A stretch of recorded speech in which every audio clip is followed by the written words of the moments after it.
see a mobile stroke unit. So why don't you tell me what that is and why it's important? It's important because time is brain. When it comes to stroke, minutes matter, and every minute that you save, patients do better. So it's really important for people to have care as soon as possible. But there's not a lot in the outpatient world that we can do for people having a stroke. The mobile stroke unit changes all of that. Okay, fantastic. And so when you have a unit like this, is it on the road full time?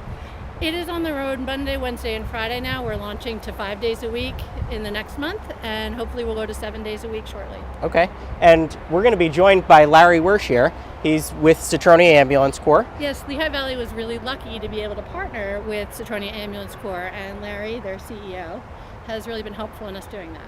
Fantastic. Larry, thanks for joining us.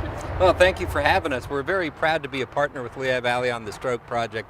Citronia was asked to be a partner with them to make sure that we're getting the patients in the community the stroke care that they deserve. Right now, when you come into an EMS system, there's limited abilities of our current EMS system to handle stroke patients and really make a difference in the outcomes. So by partnering with Lehigh Valley, having the advanced technology, the telemedicine, and the equipment necessary, as well as an advanced level of crew members on the truck, it helps us save the brain quicker and make better outcomes for patients.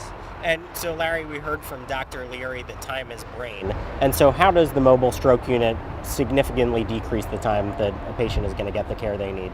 So prior to us being involved with the stroke project, an ambulance would go out, pick up a patient with stroke symptoms, take them to the hospital, bring them into the ER, they'd be evaluated there, and then later on go up to the CAT scanner. Right now with our partnership, we have two of our crew members, two of their crew members on board the truck.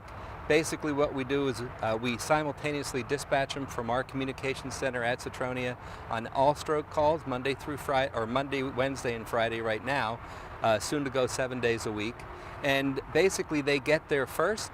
We do the CAT scan right on scene. We can determine whether it's a bleed or whether it's a blockage, and they can start to do advanced therapies in the vehicle before they even go en route to the hospital. Wow, that's great. Well, I know you and I worked on some legislation around stroke care that also decreases the time that a patient is going to get the care they need. Why don't you tell us about that and your involvement with that? Yes, well, currently there's a lot of legislation out there. The legislation that you put together was significant in the fact that now we have identified primary stroke centers and comprehensive stroke centers. There's only a few comprehensive stroke centers within our community, Lehigh Valley Hospital being one of them. And basically the difference between the two is the comprehensive stroke center can do much more advanced therapies in a quicker amount of time and really get to the crux of what that stroke problem is.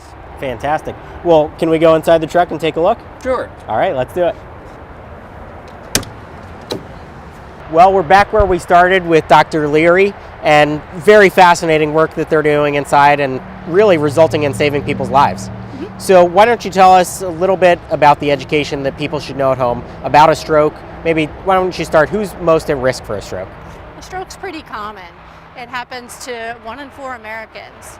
So every 40 seconds somebody has a stroke, and every 4 minutes somebody dies of one. Wow. So a lot of Americans are having strokes, and literally everybody is at risk because getting older is a risk for having stroke.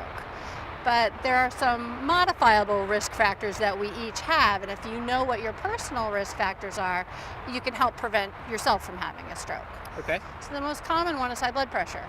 If you go for your annual checkup with your primary care doctor and he says you have high blood pressure, even though you don't feel any symptoms, take your medication. High cholesterol, smoking, diabetes, there are a lot of different risk factors for stroke. And if you know what yours are, you can help prevent it. Okay. And so those are important to know. Also, the symptoms of a stroke. What should people know or look for to identify a stroke when it's occurring? Sure. There is an acronym that some people try to remember to help recognize the signs of stroke, and it's called B FAST. So B is for balance. If you suddenly have a change in your balance or difficulty walking. E is for eye. Did you get double vision all of a sudden or lose your vision, like a curtain coming down?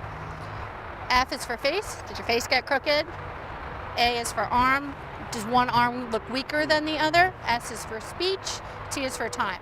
Once you have any of those symptoms, time is brain, call 911.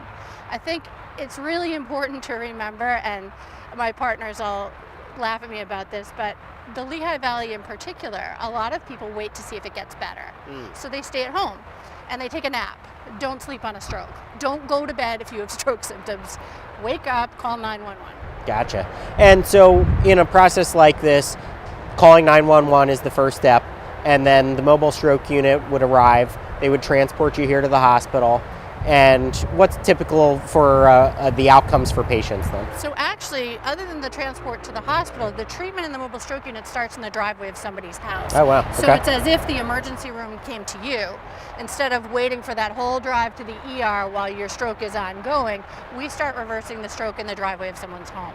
So we're giving clot-busting drugs in the driveway, or we're reversing the blood thinners that they might be on. And so, I mean, that's a big change. We heard about the decrease in time, cuts it about in half. And so that really is a big part of that process, is that you can start that treatment right away. It is, and the 2 patients that we've had to date so far that had aggressive treatment in the truck to remove the clot or break up the clot, both did really well as far as their outcomes from the stroke. Good. Well, we're glad to hear that. So if people are interested in becoming a doctor like you, tell us about your background and how you got involved in medicine. So I was just a regular blue-collar kid. My mom was a nurse, and I liked medicine, and I got really into it because my grandfather had a stroke. And I got very curious about why would it happen, and got drawn to med school, I think, that way. Ended up at Georgetown and then UCLA and then Boston, and kind of followed my path. But medical school is definitely a challenge I would encourage. All right. Well, thank you again for joining us, Dr. Leary.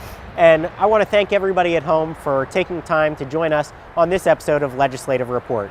Again, I'm Ryan Mackenzie, your state representative. We'll see you next time.